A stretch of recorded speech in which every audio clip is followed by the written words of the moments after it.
गुरुजन, रसिक जन, भगवत प्रेमी महात्मा यदि हम पर प्रहार भी कर दे तो मैं उनके चरणों में झुकूं। मुझे कभी उनके प्रति भाव की कोई कमी नहीं होनी। भाव मेरा उनके प्रति बढ़ता रहे, लेश मात्र मेरे हृदय में उनकी क्रिया का दुख न हो। उन्होंने क्यों दंड दिया, उन्होंने क्यों मुझे ऐसा बोला, प्रभु कभी ऐसे मेरे मन में ना आवे। नर नारी साधु असाधु राजा, रंक जिय में ना धरो।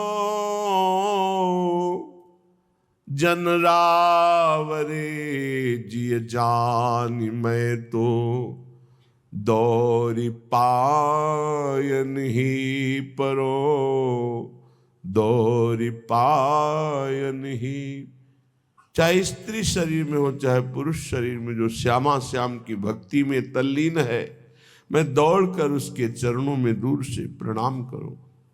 हे प्रिया प्रीतम, मेरे हृदय में ऐसा भाव दे दो कि मेरी बुद्धि ऐसी न जाए कि साधु है कि असाधु है, ये कैसा है, मेरा चिंतन ही न जाए। चाहे वो स्त्री हो पुरुष हो, जो आपका नाम उच्चारण करे, जो आपके लीला गुण गायन में, मैं उनके चरणों में गिरूं।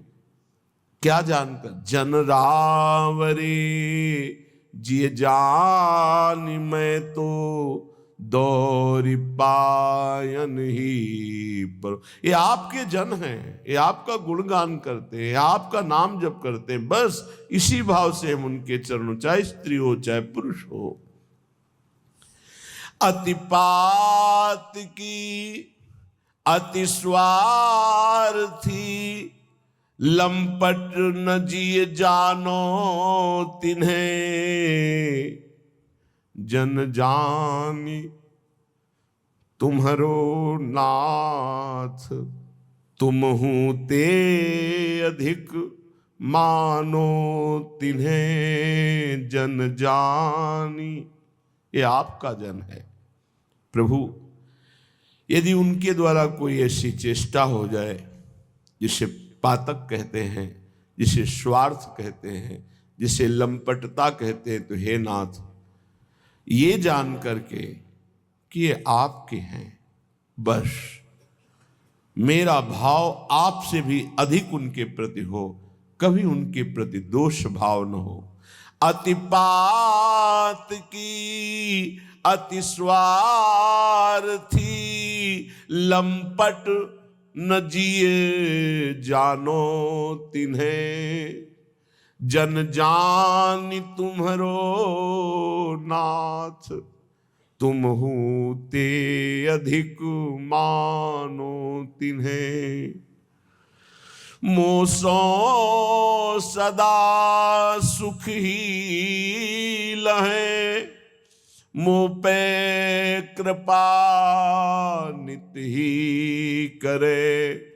यह बीनती साची करो, मेरी नवे सुध बीसरे।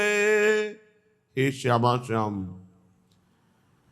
मेरे सदैव ऐसे आचरण हो कि जो आपके लीला गुण गायन करते हैं, नाम जप करते हैं, ऐसे जनों को सुख मिले।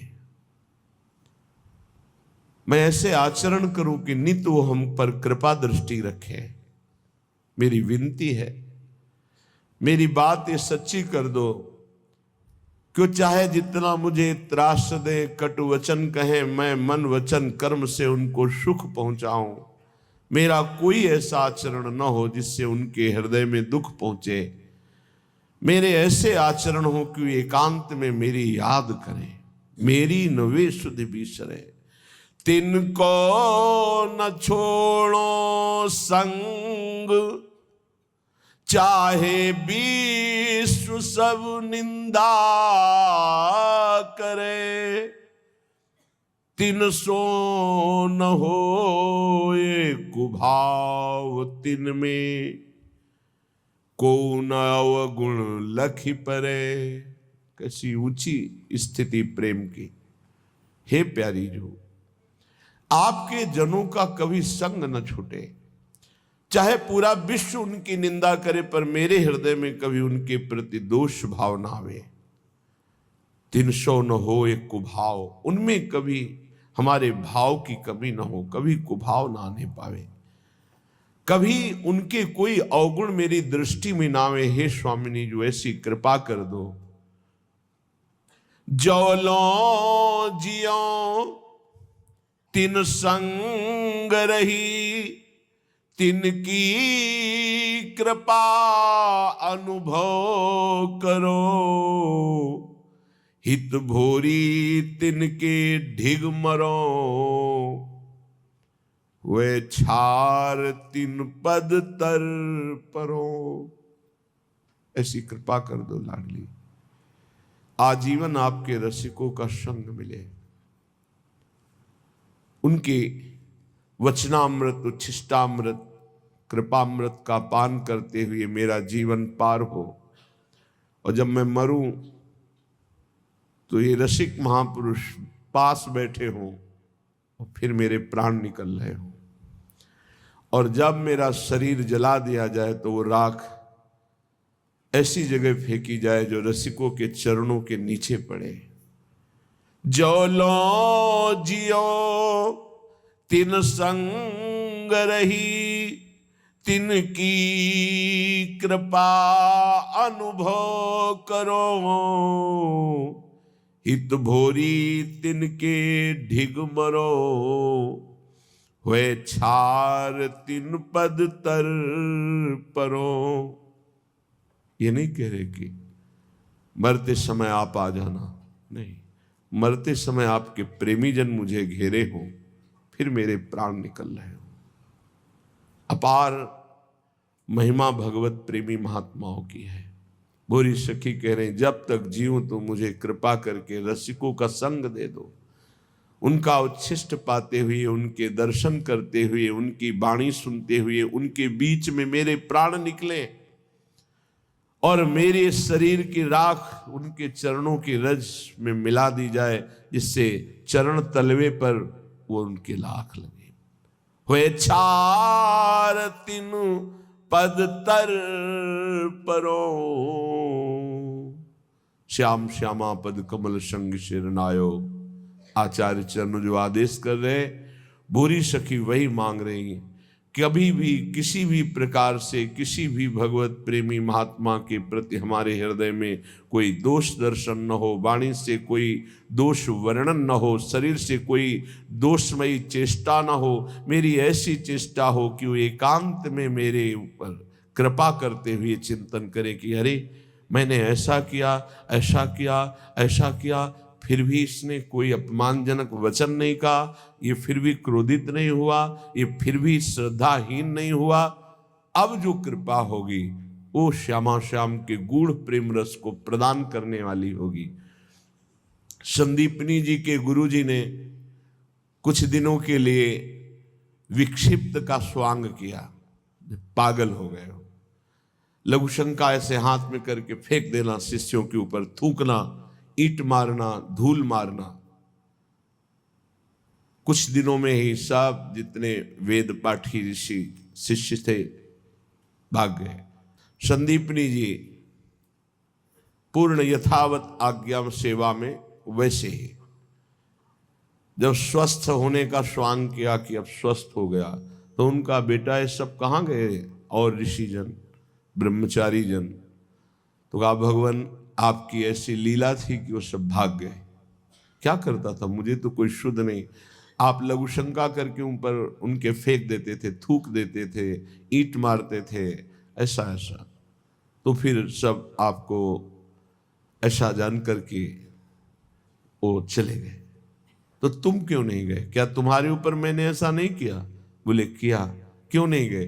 फिर गुरुदेव आपको स्नान कौन कराता, आपको भिक्षा मांग के कौन पवाता, इसलिए मैं नहीं गया कि मेरे गुरुदेव को कौन पवाएगा, मेरे गुरुदेव की सेवा कौन करे, इस समय जरूर मेरी आवश्यकता है। गुरुदेव आपके सिवा कोई है भी नहीं, तो मैं जाऊं भी तो कहाँ जाऊं? तो उनके गुरुदेव के आंसू आ गए और कहा बेटा मैं अपने तप और भजन के प्रताप से ब्रह्मधाम को प्राप्त करूंगा, लेकिन साक्षात पर ब्रह्म तुम्हारा शिष्य बनकर आएगा। ये मेरा आशीष है गुरु के आशीर्वाद से। उच्च आसन पर बैठे हुए संदीपनी जी और नीचे बैठे हुए जगत गुरु भगवान द्वारिकाधीश श्री कृष्ण, जिनका अनंत वैभव है, जिनकी श्वासों से वेदों का प्रादुर्भाव हुआ, वो भगवान हाथ जोड़े संदीपनी जी के सामने उपदेश सुन रहे हैं। जाकी श्वास वेद श्रुति चारी, सो हरि पढ़े ये अचरज भारी। पर ये गुरु प्रताप कि जगत गुरु भगवान उनके शिष्य बने और आज उनकी गाथा गाई जाती है कि संदीपनी जी के शिष्य भगवान श्री कृष्ण चंद्रजू।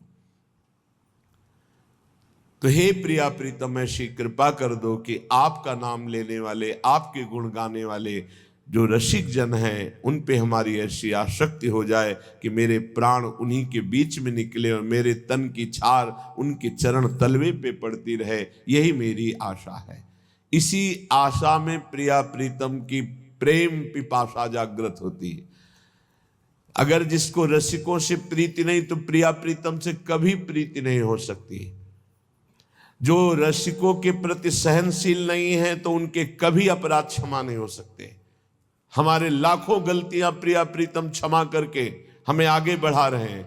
अगर हमारे किसी भगवत प्रेमी महात्मा में कोई भी संभावनात्मक त्रुटि भी हो जाए, तो जैसे हम अपनी हजारों गलतियां क्षमा करते हैं, कोई जान नहीं पाता हजारों गलतियां हैं, बिल्कुल क्षमा कर दिया, कोई अपने को दंड नहीं दिया, ऐसे ही हम आत्मवत मान करके नहीं भोरी सखी के कभी उनमें दोष दर्शन, कभी उनका दोष वर्णन, कभी दोषमयी क्रिया उनके प्रति न हो। हे प्रिया प्रीतम, ऐसा मेरा स्वभाव बना दो। श्रीपाद प्रबोधानंद जी कह रहे हैं, बहुत जन्मों के बाद तुम्हें मनुष्य देह मिला है, पर ये माया भूमि परत भा ढाबर पानी, तिम जीवहि माया लपटानी। जैसे शुद्ध आकाश से बूंद जल का गिरा भूमि में पड़ते ही मलिन हो गया, ऐसे ही मां के गर्भ से जे ही प्रकट हुआ माया का प्रभाव उस पर आक्रमण कर दिया। ये मेरी मां, ये मेरे पिता, ये मेरे बंधु, ये मेरा घर, ये मेरा, ये तेरा, मैं मेरा, तय तेरा प्रारंभ हो गया। श्रीपाद कह रहे, त्यक्त्वा सर्वान् गृहीद्वार सकल गुणालंकृत स्त्री सुतादीन। आप लोग महाभाग्यशाली हैं, इस सत्संग रूपी महातीर्थ में आप गोता लगा रहे हैं, जिसकी बराबरी किसी भी तीर्थ में नहीं। कल हम पढ़ रहे थे वैदिक सिद्धांत में, मानसिक तीर्थ में स्नान करने वाले के समान कोई भी तीर्थ का फल नहीं मिलता। इसमें स्वयं में गोता लगाना है, ये आत्मस्वरूप में चूक मत करना। वृंदावन की भूमि में इस पावन ब्रह्म मुहूर्त की बेला में बैठकर आप जो भागवतिक सिद्धांत और भगवान के पावन चरित्र, भगवान के भक्तों के पावन सिद्धांत सुन रहे हैं, अहोभाग्य है, ये अहोभाग्य है। समय है, इसका लाभ उठा लीजिए। सब दिन होत न एक समान, सब दिन एक समान नहीं होते। एक समय आएगा, तरसते थे जब मथुरा दास जी अंतर ध्यान हो गए, तो राम जी बाई की तरफ देखकर, सत्संग भवन की तरफ देखकर रोना आता था। ये वही सत्संग भवन है जहाँ सैकड़ों हजारों संत परमहंस मौन बैठते और पूज्य श्री मथुरा दास जी के मुख से महाभागवतों के पावन चरित्र आज सूना पड़ा सा दिखाई दे रहा है। क्योंकि वो बात जो उन महापुरुषों के मुख से है होता है, पर वो बात जो अनुभवी महापुरुषों के, वो आज आपको भगवत कृपा से बड़े बड़े संतों की वाणियां, बड़े बड़े महापुरुषों के, जगत में जितने भी बड़े बड़े महापुरुष, सबकी खोज खोज कर बात वही रोज सुनाई जा रही है। अगर आप उसे पकड़ लेंगे तो महामंगल हो जाएगा। जैसे जमीन में गिरते ही बूंद गंदा हो जाता है, निर्मल आकाश से गिरता है बूंद, ऐसे ही मां के गर्भ से प्रकट होते ही माया का इतना प्रचंड प्रभाव कि जीव जो गर्भ में भगवान से वादा किया था कि बस मुझे एक बार मां के गर्भ से निकाल दो, मैं ऐसा भजन करूंगा कि दोबारा इस नरक में ना आना पड़े। जे भी पैदा हुआ ते भी कहां कहां वो ज्ञान चला गया, वो दृष्टि गई भागवतिक। अब वो माया का ऐसा मोह का प्रभाव पड़ा, धीरे धीरे ये माँ, ये पिता, ये पुत्र, ये पत्नी, ये मकान, संपत्ति, बस वो घिरता चला गया ममता से। श्रीपाद कह रहे हैं त्यक्त्वा सर्वान् गृह द्वार सकल गुणालंकृत स्त्री सुतादीन सर्वत्रात्यंत सम्मान नमथ महता सत्कुलाचार धर्मान माता पित्रोर्गुरुणामपि च नहि मनागा ग्रहे कोमलात्मा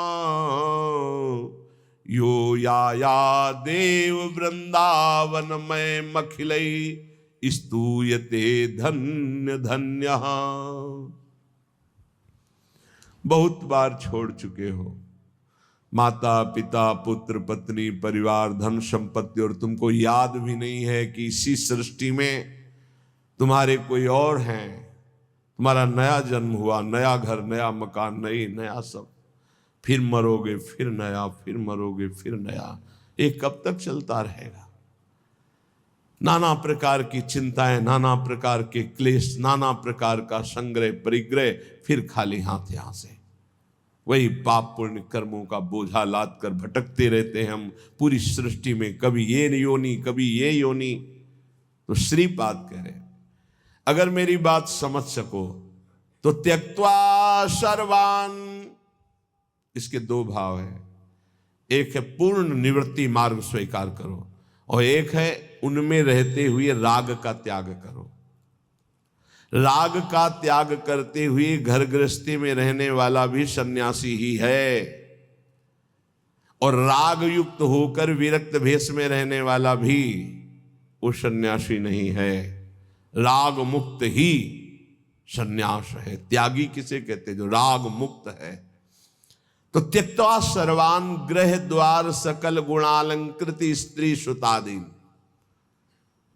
इनका राग त्याग दो। दो प्रकार से होता है। एक गृहस्थी में रहकर भगवत भाव से समर्पित करके जीना, उसमें नाथ सकल संपदा तुम्हारी, मैं सेवक समेत सुतनारी। और एक अब नहीं सहा जाएगा, अब इस जन्म में भगवत प्राप्ति ही करनी है, इसलिए मैं निवृत्ति मार्ग स्वीकार करता हूं। निवृत्ति मार्ग, मुझे अब कोई इसमें भाव नहीं रखना, मुझे रखना ही नहीं। ब्रह्म सत्यम जगन मिथ्या, मुझे इस मिथ्या में भाव ही नहीं करना। कोई बिरले के अंदर ऐसा त्यज लोक धर्मान, नहीं मुझे लोक धर्म स्वीकार करना। तो गृह द्वार सकल गुणालंकृत स्त्री सुतादीन त्यक्त्वा सर्वान। राजकुमार थे, नवीन पत्नी थी, नया पुत्र हुआ, और वैराग्य लेकर के महात्मा बुद्ध के रूप में प्रकाशित हुए। पूर्व चरित्र उनका बड़ा। नवीन पत्नी श्री विष्णु प्रिया जी, वयोवृद्ध माता श्री सची जी, घर में दूसरा कोई नहीं, पूर्ण वैराग्य और संन्यास मार्ग महाप्रभु चैतन्य देव। वयोवृद्धा माता, कोई दूसरा पानी देने वाला नहीं, आद्य गुरु भगवान शंकराचार्य जी, परम त्याग वैराग्य के। त्यक्त्वा सर्वान गृह द्वार सकल गुणा अलंकृत स्त्री सुतादीन। एक लाल स्वामी हुए, ये अपने राधा वल्लभी नहीं। तो जब 7 भावरे फेरने को होता है, अब तो आचार्य सावधान सावधान, आज अब सप्त फेरे होने जा रहे हैं। आप जिस कन्या का पाणिग्रहण स्वीकार कर रहे हैं, आज जीवन इसका भार आपके ऊपर है। सावधान, इस सप्त वचन सुनिए। लाल स्वामी जो है, उनका भार मेरे ऊपर, मेरा भार तो हरि के ऊपर है। मुझे इस बंधन में अब नहीं बनना, मुझे तो हरि की प्राप्ति। उनका लघु शंका लगी। उनका 7 फेरे के बाद बोले नहीं, छूट जाएगी। एक आदमी साथ, दूल्हा के साथ, तो पहले बाथरूमों की व्यवस्था नहीं थी, बाहर जाना होता था। तो उन्होंने कहा यार कोई चल, हम करके आ रहे हैं, कभी लौटे ही नहीं। बस भगवत बहुत बड़े